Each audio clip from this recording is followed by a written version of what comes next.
Sextou, pessoal, sextou, e se sextou, dia de sextas assustadoras aqui no canal Ler Até Amanhecer. Eu sou a Joyce Rodrigues e sejam todos muito bem-vindos. Bebês, hoje eu vou falar com vocês sobre o sudário de Turim, tá? E tudo que envolve esse sudário. Se vocês, ficando ali até o final, eu vou contar, inclusive, para vocês uma hipótese que levantaram que para muitos vai parecer absurda, mas faz parte do meu trabalho colocar aqui. Haja vista que nós estamos falando do pano que teria envolvido o corpo de Jesus Cristo após a crucificação. E quando isso cai na mão de um monte de cientistas, cada um acreditando numa coisa, a história fica até um pouco fria demais perante, né, tanta fé que as pessoas têm em relação a Jesus. Então, gente, prestem bem atenção em como tudo isso se originou e quantas pessoas saíram ali para defender que esse pano, então, que teria então revelado a verdadeira face de Jesus, inclusive, é um pano extremamente complexo, não é um pano em si de linho e ninguém consegue explicar de fato como ele se originou. Então, fica aqui comigo porque essa história é uma história sobrenatural. Afinal de contas, quando cientistas dizem não posso responder, aí a gente começa a ficar preocupado. Então já aproveita, deixa aquele like pra mim logo agora no começo do vídeo, que eu vou tentar contar, porque afinal de contas estamos falando de algo de 2000 anos. Afinal de contas, esse manto ele foi afogado, queimado, aconteceu de tudo com esse suposto manto que envolveu Cristo. E também as coisas ali que aparecem até mesmo na própria Bíblia, relatos bíblicos que podem aí colocar algumas, né, algumas teorias aí em xeque. Então, vamos conhecer elas aí de uma forma um pouco mais simplificada, sem tantos nomes, tantas teorias, só colocando aí as principais para a gente conseguir tentar formar pelo menos uma visão ou uma opinião, tá bom? Então agora eu vou chamar a vinheta e a gente já começa. Então, Penny e Jack, vinheta. Bom, a história, de fato, a história, né, ela relata esse manto aí, que no começo eles chamavam de manto, né, e depois acabou sendo chamado, então, de sudário de Turim. Por que sudário de Turim? Porque ele acabou em Turim, então ele virou o sudário de Turim. Mas antes de tudo isso, existiu, então, o seu primeiro século, porque, afinal de contas, o tempo, nosso tempo hoje, ele é marcado, basicamente, por depois de Cristo e antes de Cristo. Então, o primeiro século seria o primeiro século após a morte de Jesus. E aí é que tá, né, aí alguns problemas. Porque supostamente depois, né, que houve a crucificação e uma crucificação que aconteceu muito rápido, muitas pessoas dizem que as pessoas que eram crucificadas chegavam a ficar até de 5 a 7 dias, né, ali na cruz, aguardando o seu fim, quando na verdade Jesus teria ficado por volta de 3 horas. Isso, na verdade, quem diz são os especialistas. Agora, se de fato isso aconteceu, quem é que vai saber, não é mesmo? E aí o que acontece? Eles precisavam encerrar tudo, então, durante a crucificação na Sexta-feira Santa, porque nada podia ser feito no sábado. Vamos lembrar que eles estavam ali levando as coisas pela lei dos judeus, então eles precisavam respeitar o sábado. Então eles acabam, né, tirando os dois homens que estavam com Jesus, né, também em suas cruzes ali, e dizem, né, que essas duas pessoas ainda estavam vivas, mas já estavam sufocando. E foi nesse momento que eles teriam quebrado as pernas dessas duas pessoas para que eles não conseguissem se mexer o suficiente para conseguir respirar. E no caso de Jesus não foi necessário, porque ele já estaria morto, então, quando, né, foi retirado da cruz. E nesse momento ele teria sido, então, levado. E aí uma coisa estranha, né, poderia ter acontecido, porque quem acaba, né, procurando onde Jesus vai ser enterrado teria sido José de Arimateia. Só que José de Arimateia teria que enterrá-lo, então, em Arimateia. As pessoas tinham os seus sobrenomes de acordo com a localidade, tá, de onde elas vinham. Só que não foi o que aconteceu. Ele teria conseguido, então, um túmulo ali muito próximo, né, de onde tinha acontecido a crucificação, e ele teria sido preparado, então, por um homem ali que teria colocado pedaços de pano. Isso é mais uma controvérsia sobre, né, o sudário de Turim, porque é relatado, né, inclusive na própria Bíblia, que tiras de linho foram colocadas nas mãos, então, nos locais feridos ali de Jesus, antes ali, né, de um possível sepultamento. Porém, aí a gente sabe que tem a ressurreição de Cristo que acontece na Páscoa. Havia também um segundo pano, tá? Que é um segundo, vamos colocar assim, um segundo achado aí dessa parte, né, do cristianismo. Depois que Jesus é tirado da cruz, alguém teria colocado por respeito um pano para cobrir, então, né, o rosto de Jesus, e esse pano teria ficado impresso ali algumas coisas ali da face de Jesus. E esse pano ele vai ser muito importante, esse pano fica na Espanha, e ele vai ser muito importante, inclusive, para fazer comparações ao Jesus que eles vão encontrar no Sudário de Turim. Só que o problema é o contexto da época, né? Então, o que é pano pode ser encarado de várias formas, e aí depois algumas pessoas também que enterram, né? Ele teria sido enterrado ali dentro dos rituais ali dos judeus, e eles dizem que, na verdade, isso é muito normal, ele poderia sim ter sido colocado num pano. Esse tecido, ele teria 4 metros por 1,5 de largura, então um pano bastante grande, então teria envolvido Jesus tanto de frente quanto de costas, e depois, quando teve a ressurreição, ficou apenas o pano. Então, no século I, quando ele é levado para essa cidade de Edessa, ele fica na cidade de Edessa. Eles descobriram que esse pano poderia estar, então, em Edessa e começaram ali uma grande campanha para tentar destruir o lugar e acabar encontrando esse pano, né? Que na época eles chamavam dessa forma apenas o pano. E assim vai ser por muito tempo, até basicamente ele chegar em Turim. E aí o que vai acontecer é que eles vão colocar dentro de uma parede de pedra aquilo ali e deixar escondido, né? Então ninguém vai conseguir encontrar esse manto aí, esse sudário aí por um bom tempo. Mais precisamente 525 depois de Cristo, então acontece uma grande enchente e essa enchente ela vai acabar com a cidade praticamente de Edessa, vai acabar com o lugar ali de Edessa e eles vão começar ali a remover algumas coisas, remover algumas pedras dessa fortificação onde teria ficado esse pano e eles vão fazer o achado, eles vão encontrar o pano que por tanto tempo foi escondido, né? Então eles encontram, só que tá molhado e talvez eles dobraram ali aquele pano daquela forma, era um pano grande, acabaram dobrando ali de qualquer jeito e ainda molhado, mas isso já era 525 depois de Cristo. E aí no ano de 944 depois de Cristo que vai acontecer é que o Império Bizantino vai destruir Edessa e automaticamente esse manto, né, que aí já estava conhecido como manto de Edessa, ele vai ser levado ali por cavaleiros templários e vai ser mantido ali em posse dos cavaleiros templários até 1356. É quando começa a história registrada, basicamente por historiadores, arqueólogos e tudo mais, que seria uma data que não tem como não ter existido, né? Todo o resto eles colocam como provável. Esse já seria uma certeza, 1356. Existe um códex chamado Codex Prey, e esse códex ele faz referência, tá, ao sudário de Turim por volta ali, de 1204 depois de Cristo. Então também ali é um registro de que em 1204 já existia sim esse manto. A questão é o seguinte, a gente tem que prestar atenção justamente nessas datas, porque depois futuramente isso vai ser importante, porque estudos vão ser feitos aí com esse sudário, né, para provar, legitimar de que o sudário de fato envolveu o corpo de Jesus. 1356, então, depois de Cristo, uma família que os ancestrais deles, todos participaram, todos eram cavaleiros templários, teriam recebido o sudário e ficaram em posse desse sudário. Então, de 1356 para frente, o sudário teria ficado em posse, então, de pessoas que eram ali, que tinham ali ancestrais todos templários. Então, talvez eles tivessem recebido isso porque eles acreditavam que o sudário ficou sim na mão dos templários por todos esses anos, né? Centenas de anos aí passando de templário para templário. E depois de dobrado em 48 partes, ele é colocado dentro de um relicário de prata. Acontece que um grande incêndio vai tomar o lugar e essa prata vai acabar derretendo e vai acabar manchando ali, gotas, né, de prata vão acabar caindo no sudário. O sudário eles vão conseguir salvar o sudário, porém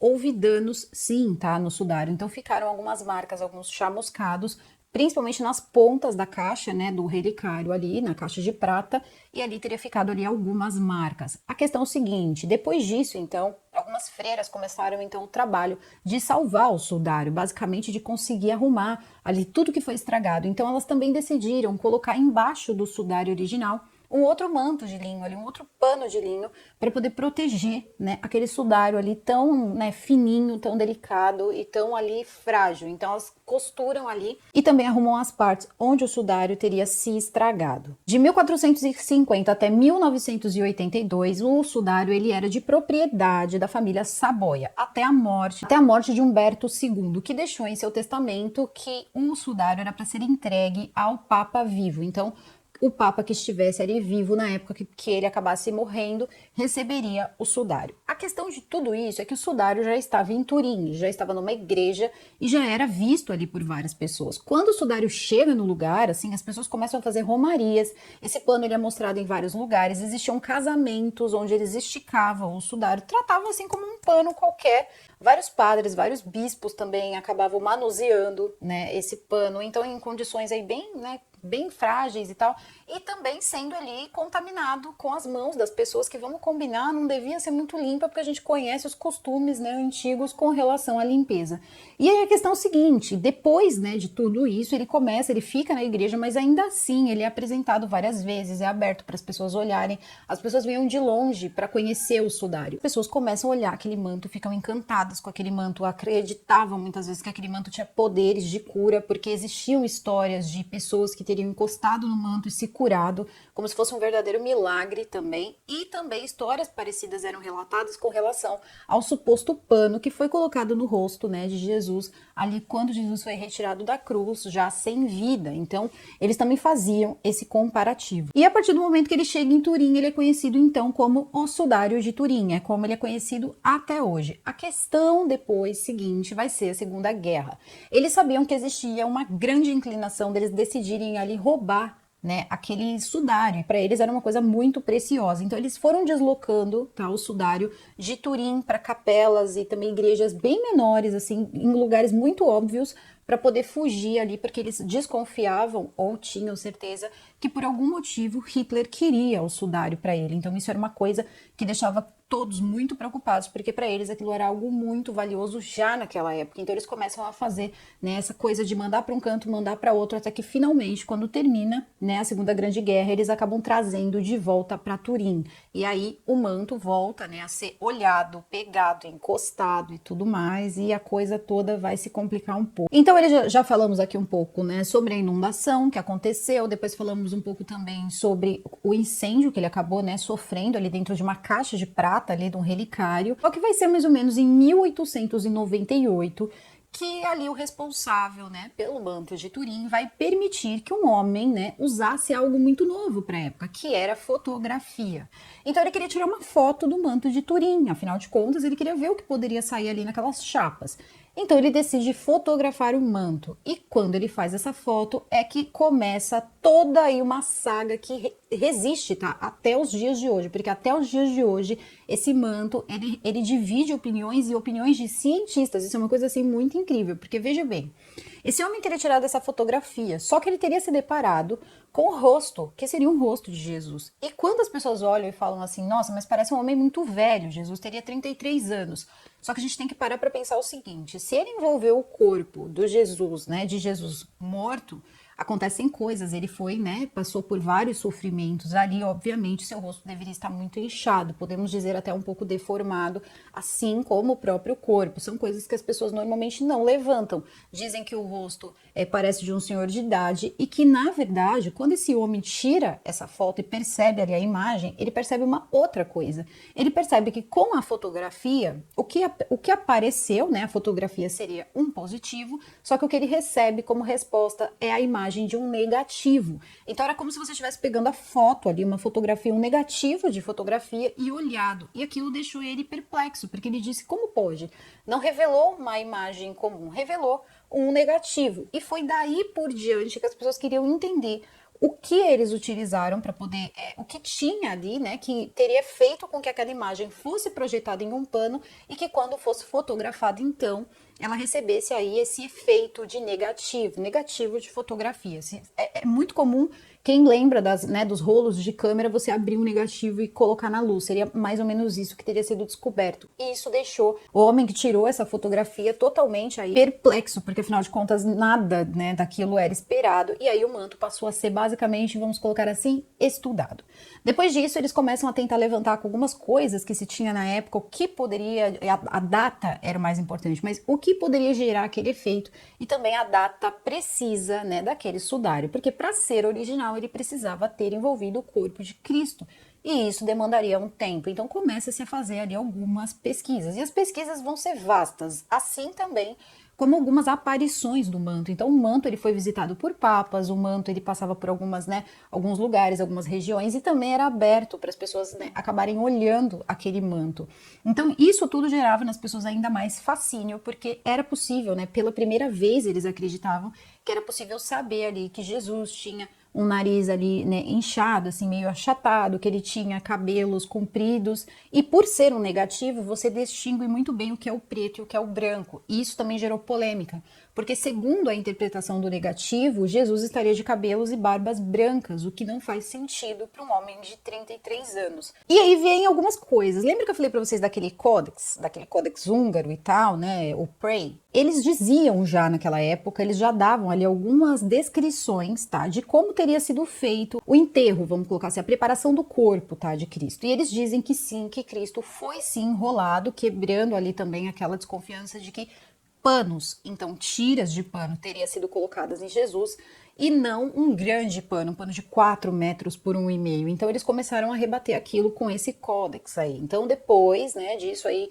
acabar sendo ali publicado, eles começaram a pegar alguns registros e descobriram também que algumas pessoas já teriam conseguido distinguir ali antes de 1356, quando esteve em posse, né, de outros reis e outros reinados e tal, outros lugares, as pessoas já tinham sim algumas imagens. Existe uma referência de 1204 que fala, inclusive, né, de alguns aspectos do próprio rosto que eles viam naquele pano, então naquele tecido. E existe um outro problema também. Davam ali algumas, né, algumas descrições muito fiéis da questão dos pulsos. Não é uma coisa muito antiga, não. As pessoas acharam que de fato Jesus ele foi colocado na cruz, na verdade, pelas mãos, quando sabemos, né, que na verdade não. Ele foi pregado pelos pulsos, até porque isso era uma forma de conseguir segurar o peso. Então também tinha uma outra coisa que parece que não acontecia com todas as pessoas que eram crucificadas, porque a intenção não era que assim eles morressem ou morressem rápido. Eles acabaram enfiando uma lança que teria ali chegado próximo ali ao pulmão e teria então com essa, né, esse teria sido o golpe fatal ali que teria tirado a vida de Jesus. Então, quando Jesus foi retirado, Jesus já estava morto. E aí entram alguns questionamentos, né? Alguns questionamentos que nós temos ideia hoje e depois também vamos levantá-los, porque afinal de contas, a gente já pegou algumas coisas que diz que pessoas que, né, falecem, elas não sangram. E, teoricamente, esse manto que envolveu o corpo, ele seria manchado por sangue e água. Por que água? Porque algumas partes, quando, por exemplo, você é chicoteado, que foi o que aconteceu, né? As 30 chicotadas com o chicote deles ali, o chicote deles, eles usavam um chicote que a ponta tinha vários, como se fosse vários pregos ali de metal. Então, isso gerou diversos buracos, diversas feridas também no peito e nas costas de Jesus. Então, eles teriam ali machucado bastante ele. E ainda, né, dizem que o rosto estava muito inchado. E eu fico pensando se ninguém nunca viu uma pessoa sem vida. Às vezes a gente olha e elas nem parecem as mesmas pessoas, elas estão muito modificadas. Então a questão é o seguinte, eles começam, né, a levantar hipóteses, até que finalmente existe um médico que fala, né, sobre isso, um médico que levanta, ele teria feito algum estudo com pessoas sem vida, tentando colocar essas pessoas na cruz e provar, sim, que Jesus, na verdade, não foi, né, não teve os pregos colocados nas mãos, mas sim aqui, né, no seu pulso. Esses locais teriam, sim, depois, né, saído ali bastante água, bastante fluido também no peito, e isso, né, daria ali amostras de que teria, sim, sangue misturado com água corporal mesmo, que temos aí no nosso corpo. E aí, eles vão descobrindo mais e mais coisas, e a divisão, né, de opiniões começa a acontecer de uma forma cada vez mais midiática, porque as pessoas começam a ter mais acesso, né? Começa a imprensa, começa tudo. Com a mudança de século, eles vão vendo ali que as pessoas querem cada vez mais respostas, principalmente na aparição de 1925, quando eles colocam, né, um manto para ser visitado em 1925, eles percebem que as pessoas querem uma resposta. E o mais engraçado de tudo isso é que, na verdade, a Igreja Católica nunca reconheceu o manto como verdadeiro. Tá? Apesar de ter sido ali colocado e dado ali para um Papa vivo, a Igreja Católica não reconhece. Eles dizem que a veracidade desse manto ela tem que ser colocada ali por cientistas, ela tem que ser ali, enfim, né, datada e de forma correta por cientistas e não é uma questão da fé. Então eles não podem dizer que é verdadeiro ou que é falso. Outras aparições são feitas, né, com o manto de Turim, engraçado que aí eles colocam sim, né, a Igreja Católica que leva, mas eles não dizem que aquilo ali é o pano, eles não consideram. Alguns consideram, outros não consideram, inclusive papas, né? E assim por diante. Até que em 1978 eles decidem que vão colocar, né, um manto, vão deixar ali um grupo que eles denominam como STARP, eles estudarem esse manto, tá? O STARP eram 30 cientistas, assim, dos mais diferentes ramos mesmo. Tinha um até que produzia muitas coisas ali para a NASA, então tinha muita gente mesmo levando todos os seus equipamentos, os equipamentos mais de última geração, e eles nem sabiam direito o que eles iam encontrar, eles não tinham ideia, eles acharam que eles estavam indo apenas para tirar umas fotografias e dizer se aquilo era uma pintura ou se aquilo de fato poderia ser fluido humano.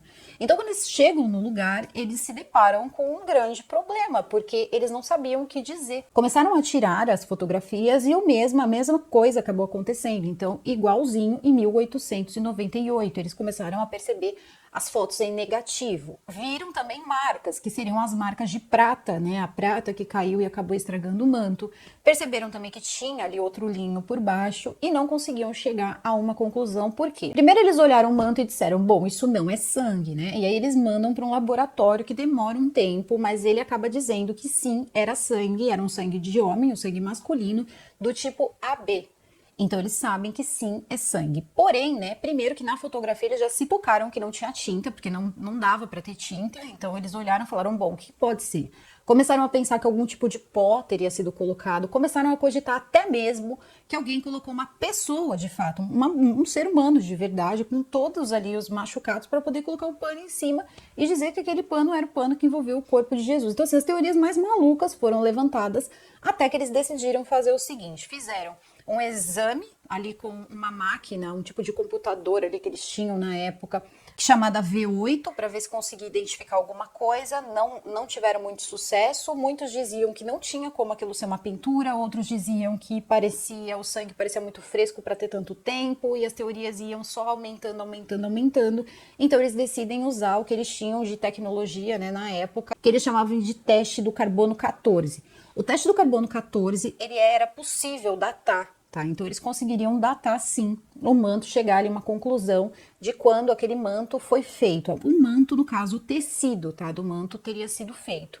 Então o que eles fazem, né? Eles cedem para os cientistas um pedaço, seria um pedaço ali de menos de 2 centímetros do manto, para ser dividido em 3 partes. Então eles tiram esse pedaço de manto, cortam em 3 partes e mandam para 3 laboratórios diferentes. E quando os resultados chegam, todos já estão convencidos, até os cientistas já estavam convencidos de que o manto de fato era real. E eles tentavam descobrir como é que aquilo foi feito, porque mesmo sendo sangue, era muito superficial, assim, era muito diferente de tudo que eles já tinham visto. Chegaram a cogitar até mesmo que poderia ser alguma coisa ligada ao Leonardo da Vinci fazendo um experimento, porque era quase como se aquilo tivesse sido montado, projetado numa câmara escura na época medieval. Então, assim, tudo era muito complicado. E aí, quando todos já estavam basicamente convencidos de que tudo ali era real, de que aquele manto era real, vem o veredito dizendo que não era real. Então os testes, eles chegam à conclusão que o tecido, na verdade, o tecido que seria o manto de Turim, ele seria entre 1260 a 1390, fazendo cair por terra que aquele pano era do século I. E aí isso foi publicado amplamente, as pessoas ficaram super tristes com aquilo, porém muitas pessoas continuaram defendendo que tinha alguma coisa errada, porque eles diziam não é possível, e todo mundo começou a se questionar com relação àquele manto.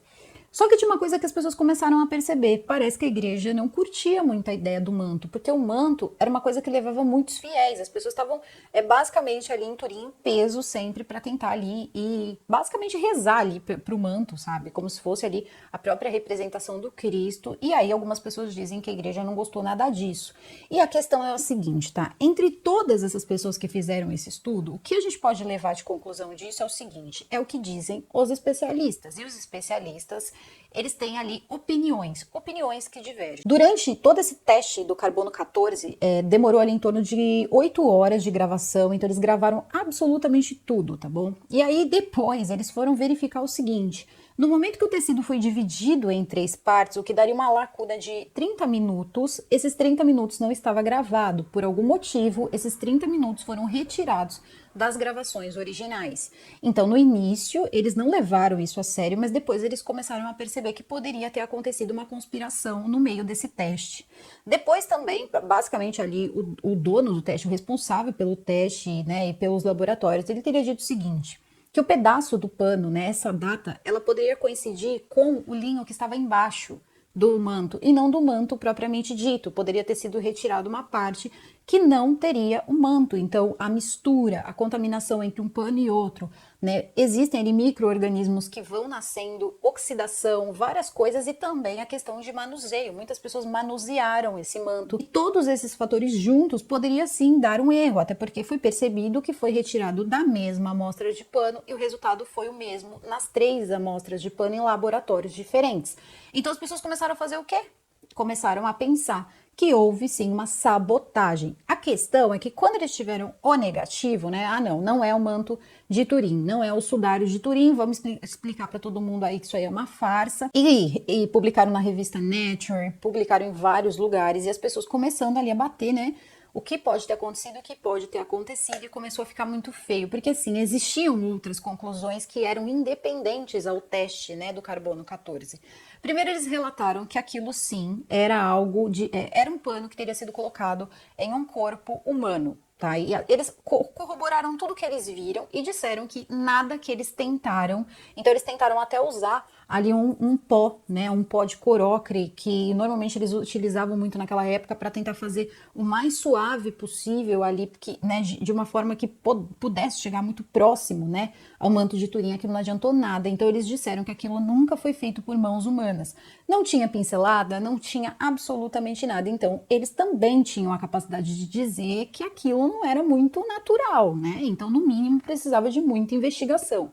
E também tem o seguinte: existe um costume, tá? Um costume muito antigo, lá por volta de 1111, 1117, que as pessoas faziam o seguinte: para se consagrar como um grande pintor, eles faziam suas pinturas tentando imitar o manto de Turim e colocavam ele em cima do real manto de Turim. E aí automaticamente passavam ali algumas coisas, porque existiam pedaços ali que eles chegaram a achar pequeninos fragmentos de tinta que poderia sim ter sido passado facilmente, porque a gente não sabe se eles deixaram secar direito, que tipo de tinta era utilizada, entre outras coisas. E aí eles descobrem também que o tempo que eles estipularam como o tempo que o manto existiria também teria sido o tempo, né, que o manto teve ali o incêndio. Teria coincidido com o incêndio quando então as freiras, elas deram um jeito ali de consertar o manto de Turim. Então deram para eles ali um pedaço frio, vamos colocar assim, do sudário de Turim. E aí o que acontece?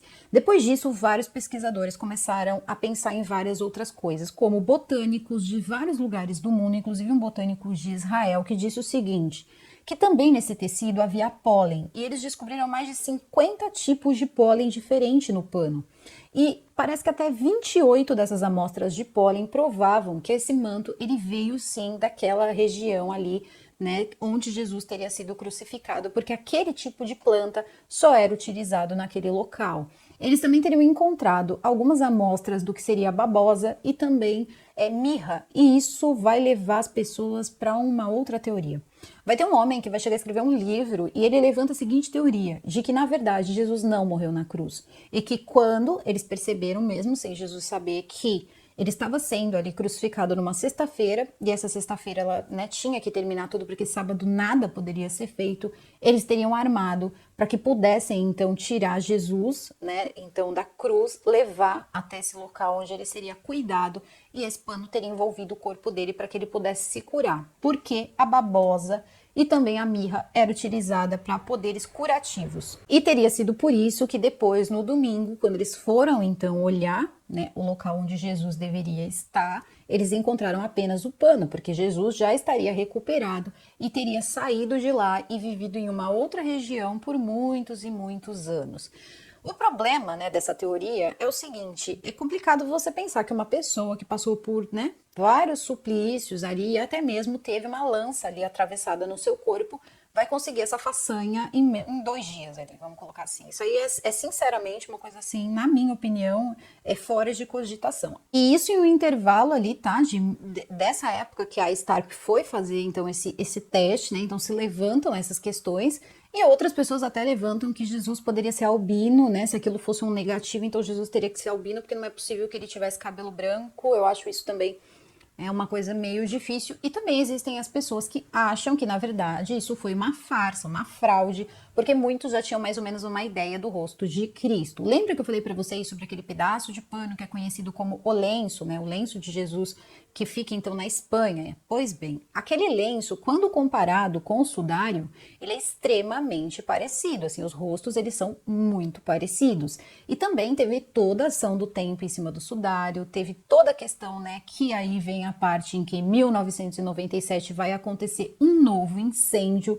Então, um novo incêndio, né, vai acontecer lá no lugar onde está o manto de Turim, né, o sudário de Turim. E durante aí esse período, um homem ali, um bombeiro, ele acabou ficando muito desesperado, sabia que o manto estava lá e acabou com a marreta arrancando a porta e tentando salvar ali o sudário. Algumas partes acabaram ali sendo chamuscada, mas no fim, né, ele conseguiu salvar pelo menos ali, né, o que importava, que era para ele o manto de Turim. E também tem o seguinte, tá, que é uma coisa também pra gente pensar. Segundo, né, segundo o que acreditam, as pessoas que acreditam no sudário de Turim, aquelas seriam marcas de sangue e seriam marcas de água, né, água corporal. Então, aquela coisa toda, né, do corpo mesmo.